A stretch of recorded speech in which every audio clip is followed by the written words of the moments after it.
Tag, willkommen zurück, willkommen bei Roadhouse Bus. Die Woche wird wirklich schwierig für uns. Wir müssen uns von unserem Bus trennen, haben wir gar keine Lust drauf, muss aber sein. Blutet im Herzen, aber unserem Bus geht es ja nur nicht gut, der braucht Unterstützung.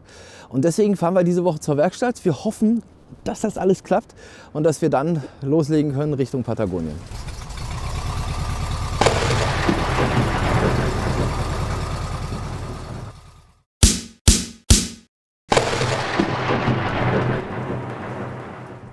So, meine Lieben, ich bin zur Werkstatt gefahren. Alessandra wartet auf dem Stellplatz, weil da können wir unsere Sachen abstellen und sozusagen auch unser Zelt aufbauen, weil wir wissen ja nicht, ob wir obdachlos sind heute oder nicht. Und jetzt gucken wir mal, ob der von der Werkstatt schon da ist, weil typisch deutsche Pünktlichkeit bin ich natürlich eine Viertelstunde vorher hier.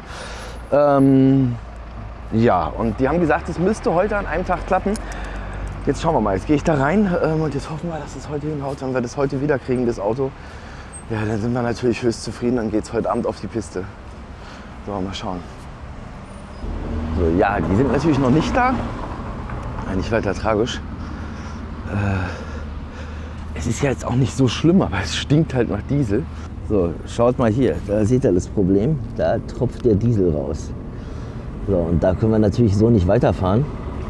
Weil erstens stinkt es total nach Diesel und zweitens versauen wir die Umwelt wie blöd.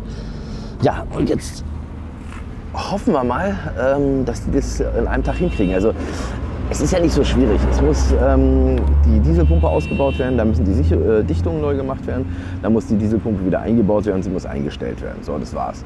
Normalerweise ist man damit 6 Stunden dabei und dann ist das Thema durch.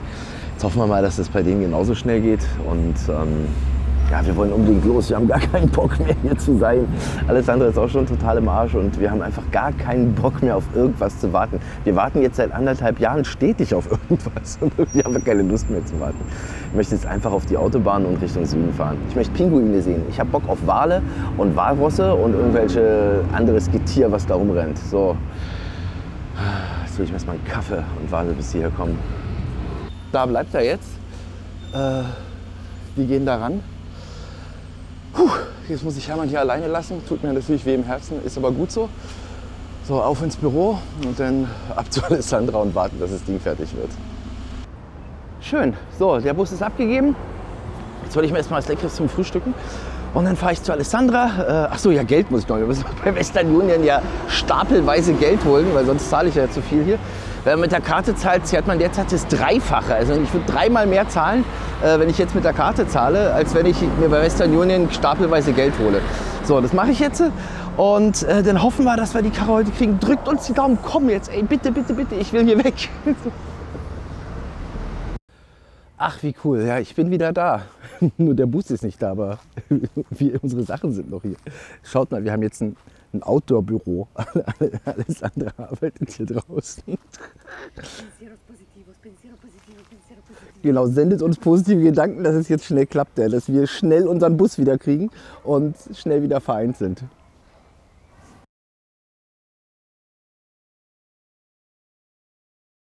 Ja. Wir haben News. Blöde News. Vom Mechaniker. Genau, es gibt unser Auto heute nicht zurück. Ja. Wir sind sozusagen obdachlos in Buenos Aires. Rolling Stones. Wir bauen jetzt unser Zelt auf. Zum Glück haben wir unser Trekkingzeug hier. Und zwar keine Heringe, aber da wird uns bestimmt jemand helfen können. Wir bauen jetzt unser Zelt hier auf und werden heute Nacht im Zelt verbringen. Ja, ich mache mir jetzt erstmal ein Bier auf. Además, Eule. Und das Zelt stinkt. Und wir wissen nicht warum, es stinkt. Ja gut, aber jetzt los, auf, komm, wir bauen das auf.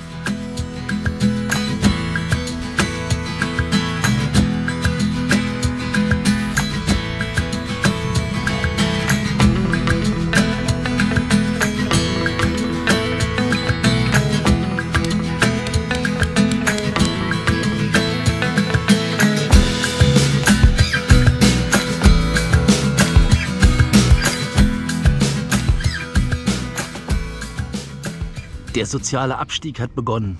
Erst aus der Wohnung in den Bus und dann aus dem Bus ins Zelt. Ja, wenigstens sind wir noch nicht ganz obdachlos. So, meine Lieben, Wir sind im Zelt. Wir sind ja nun mal jetzt obdachlos in Buenos Aires. Plan B. Plan B. Es ist warm, es ist trocken, reicht ja erstmal. Also wir sehen uns morgen und hoffentlich wieder mit dem Bus. Schlaft gut. Ja. Wir hoffen, dass wir gut schlafen. Die Hunde sind auf jeden Fall mega glücklich, dass wir alle zusammen pennen. Gute Nacht. Gute Nacht. Alles scheiße. Was wartest du? Auf den Bus. Jetzt schon 2 Tage. Wir sitzen schon 2 Tage im Zelt. Aber wir können hier auch nichts machen, weil hier total langweilig ist. No te preocupes, ahora llama. Glaubst du, sie rufen jetzt an? Mhm.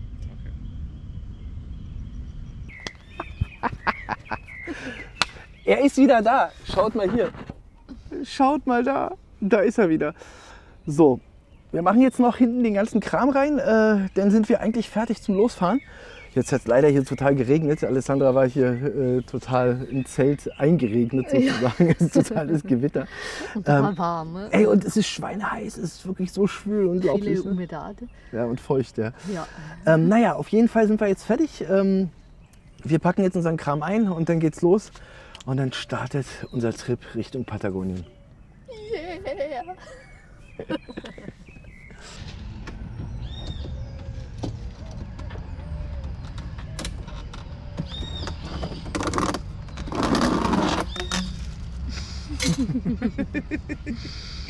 Tenemos de todo. Luftansaugung, falls sie mal kaputt ist. Schnell, schnell.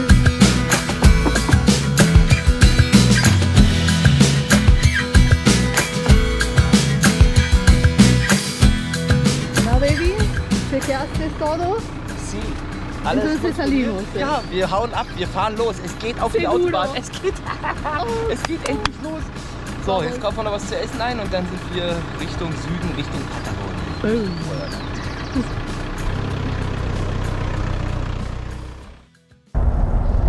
Buenos días de la Pampa. Genau, wir haben es endlich geschafft. Guten Morgen, ihr Lieben. Der zweite Tag durch Argentinien Richtung Bahia Blanca, ne? Ja. Bahia Blanca. Da sehen wir denn den Atlantik wieder. Und da soll es auch Tiere geben, ne? Also Pinguinos und den ganzen Kram, oder? Ja, es gibt Pinguine und Orcas vielleicht, hoffentlich. Seelöwen. Ballenas, Ah! Whales. Schön. Also Mali und Wilma werden da nicht baden gehen, aber es wird auf jeden Fall sehr interessant. Die lassen wir dann wieder baden, wenn keine Orcas da sind. Aber wir haben schon gesehen auf die Straße Nandus. Genau, wir haben Nandus gesehen. Und ich glaube ein Pelikan, aber ich bin nicht sicher. Und was mehr? Also Nandus, Pelikan, Flamingos, wir haben total viele Ja. Flamingos gesehen, also echt viele. Ja, und jetzt sind wir gespannt, was uns jetzt weiterhin erwartet. Ne? Ja. Ja, noch eine andere Sache. Guckt mal hier. Ich habe es zugeklebt, weil da stand NAFTA. Und NAFTA ist in der ganzen Welt Diesel. NAFTA ist ja die Bezeichnung vom Balkan für Diesel. Und alle sagen dazu weltweit Diesel. So, oder also zu NAFTA, NAFTA ist Diesel. So. Aber nicht hier. So. Wir haben es in Uruguay das erste Mal gemerkt und Argentinien genauso. NAFTA ist hier Superbenzin. Das heißt, jetzt habe ich für den Aufkleber da drauf geklebt, damit uns keiner was Falsches reintankt. Und jetzt mussten wir echt sozusagen NAFTA durchstreichen. Weil, ja, NAFTA ist hier eben Superbenzin und sonst haben wir wieder das Falsche drin. Wusste ich auch nicht. So, Chicas. Jetzt noch ein kleines Stück fahren und dann gehen wir Gassi, okay?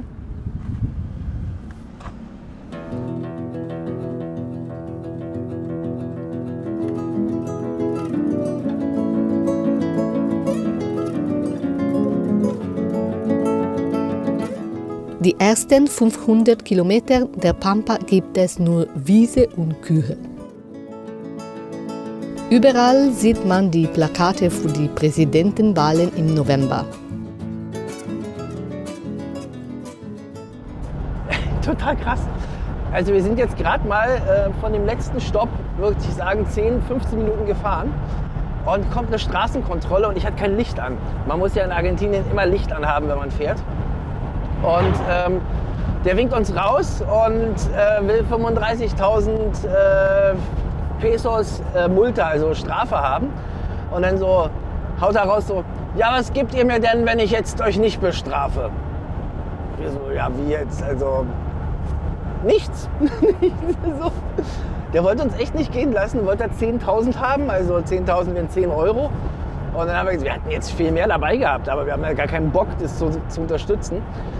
Auf jeden Fall haben wir jetzt 8 Euro Korruption bezahlt und ja, durften dann weiterfahren. Unglaublich, unser erster korrupter Bulle. Und es kommen wohl noch 2 Kontrollen mehr, also mal sehen, was jetzt passiert. Licht ist an.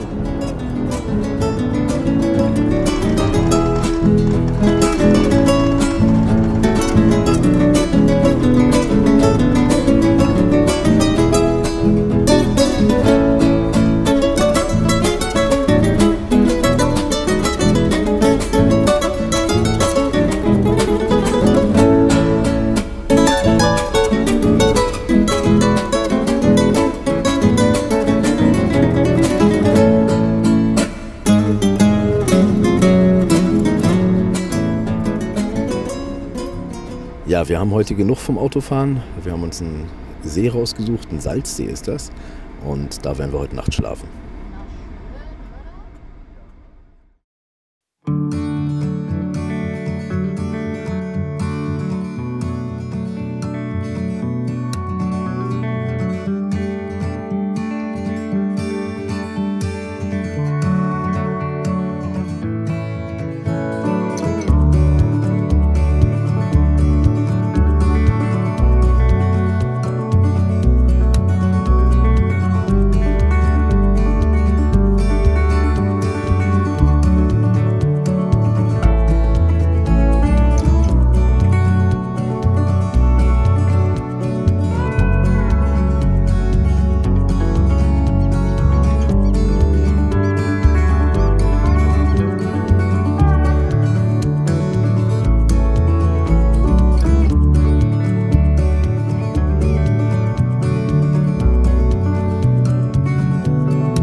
Guten Morgen! Wir sind endlich gestern Abend in Patagonia angekommen und hinter mir gibt es Flamingos. Ich hole mal die Sachen auf dem Auto. Ja, sie holt mal die Sachen, die wir gekauft haben. Ich habe doch schon beim letzten Mal gesagt, dass wir ein bisschen Spannungsprobleme haben mit den 220 Volt. Und wir haben uns einen Konverter gekauft. Und zwar nur 300 Watt. Und warum nur 300 Watt? Weil wir haben derzeit 1 kW da drin, also der ist zu groß und der meckert die ganze Zeit rum, dass die Batterie nicht genug Spannung hat. Was aber nicht stimmt, was nur daran liegt, dass der Sensor irgendwie kaputt ist. Ist mir jetzt aber auch egal, wir lassen das große Ding drin, hauen noch mal ein 300 Watt da unten drunter und haben dann eine Spannungsversorgung, die wir für den Laptop nutzen können. Das zeige ich euch gleich. Und da habe ich auch noch mal eine Frage an euch, weil wir uns auch noch Lichter gekauft für vorne, dass wir ein bisschen mehr sehen. Und wir sind uns überhaupt nicht sicher, wo wir sie anbauen sollen. Entweder unten oder oben am Dach. Aber da könnt ihr ja vielleicht mal was zu sagen. Wäre mal sehr schwer an eurer Meinung interessiert. So, noch was ganz anderes. Wir haben heute Nacht, ja, wie soll ich sagen, irgendwie komisch geschlafen und noch viel darüber nachgedacht. Wir hatten ja gestern unseren ersten korrupten Bullen. Und irgendwie waren wir nicht darauf vorbereitet und naja, man lernt ja auch aus seinen Fehlern. Wir Idioten haben ja doch wirklich 8.000 Pesos bezahlt. Ja? Also 8 Euro, das ist jetzt nicht viel. Aber es geht ja gar nicht darum. Es geht darum, dass wir damit sozusagen ein System unterstützen, was überhaupt nicht unterstützenswert ist. Ja? Das heißt, am besten gar nichts zahlen. Und der hatte uns ja Angst gemacht. Er hat gesagt, ja, normal kostet es 35.000 Pesos, das sind 35 Euro, wenn man sein Licht nicht eingeschaltet hat. Und jetzt haben wir natürlich gedacht, na gut, 35 Euro ist ja schon, naja gut, das ist kein Problem. Ja, aber trotz alledem hatten wir da natürlich keinen Bock drauf. Und dann hat er sich hingesetzt und gesagt, naja, was wärt ihr denn bereit zu geben? Erst haben wir das überhaupt nicht verstanden, was der meint. Ja, aber am Ende war uns dann klar, der wollte einfach nur Kohle haben. Und er meinte dann, er gibt mir 10.000, dann lasse ich das mit der Anzeige. Am Ende habe ich ihm dann 8 gegeben, habe gesagt, du wirst schon schöne Weihnachten haben. Aber beim nächsten Mal einfach lassen wir uns die Anzeige geben, weil die Moral von der Geschichte ist ja, die Anzeige kostet gar keine 35.000 Euro. Wir haben danach im Internet geguckt und haben gesehen, das sind 1.000 Pesos. Also haben wir jetzt 8-mal so viel bezahlt, wie die normale Anzeige kostet, wenn man sein Licht nicht eingeschaltet hat. Und wir werden beim nächsten Mal definitiv das Ding aussitzen. Und wenn wir da 3 Stunden sitzen, dann sitzen wir da eben, kochen Kaffee. Aber bezahlen tun wir nicht mehr. Aus seinen Fehlern wird man schlau. Ja, cool. Gib mal her das. So, und hier ist das Teil. Schön klein. 300 Watt. Und das Teil kommt unter unsere Spannungsversorgung in den Bus. Das zeige ich euch gleich. So, und das andere ist, wir haben uns Lichter gekauft. War noch gar nicht teuer, aber wir können nicht gut sehen. Wenn wir jetzt auf dunklen Straßen fahren in der Nacht, dann ist gerade mit den Schlaglöchern echt ein Problem. Und die Teile hier, die haben 12.000 Lumen. Ja, 12.000 Lumen, das ist so hell wie die Sonne. Das brennt einem richtig einen weg. Und die Teile wollen wir entweder unten neben den Wagenheber bauen oder oben über unsere beiden Köpfe, dass das so ein bisschen nach unten leuchtet. Dann hätten wir auch ein bisschen mehr die Schlaglöcher ausgeleuchtet. Ich zeige euch das jetzt und ihr sagt mir dann bitte, wo ihr meint, dass wir es hintun sollen. So, also wir haben 2 Möglichkeiten. Entweder tun wir die Dinger hier oben drauf. Eine Idee. Dann können wir nach unten leuchten und haben den Weg ausgeleuchtet. Oder wir tun sie hier hin, auf die Seiten des Wagenhebers.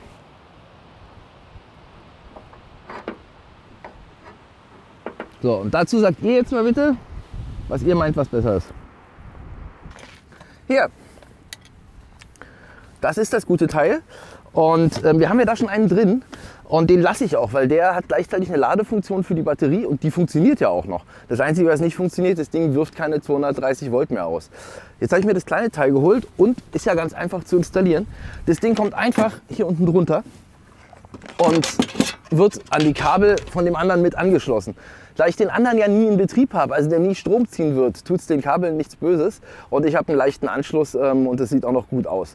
Das heißt, wir haben jetzt wieder eine 220 Volt Versorgung und wir können wieder von unterwegs arbeiten.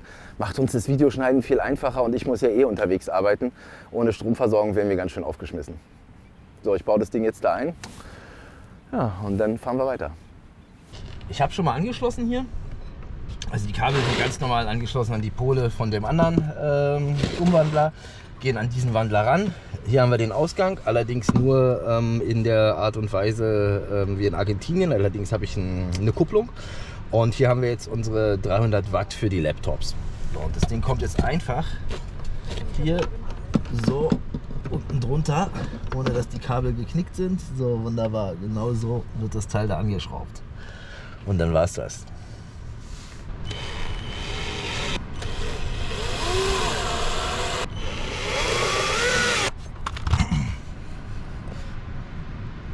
So, weiter geht's. Alles ist eingepackt.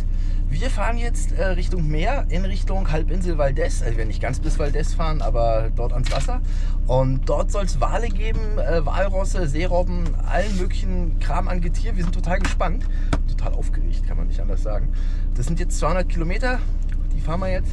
Und naja, dann mal schauen, was wir da entdecken.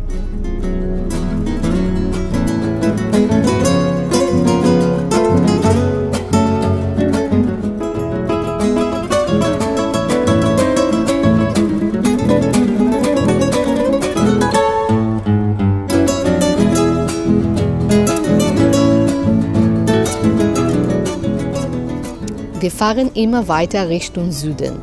Es kommen uns nur noch wenige Autos entgegen. Wir spüren die Wildnis näher kommen und freuen uns auf dieses Abenteuer. Aber all das kommt in der nächsten Woche. Wir freuen uns, wenn ihr uns wieder begleitet. Bis zum nächsten Mal. Ciao!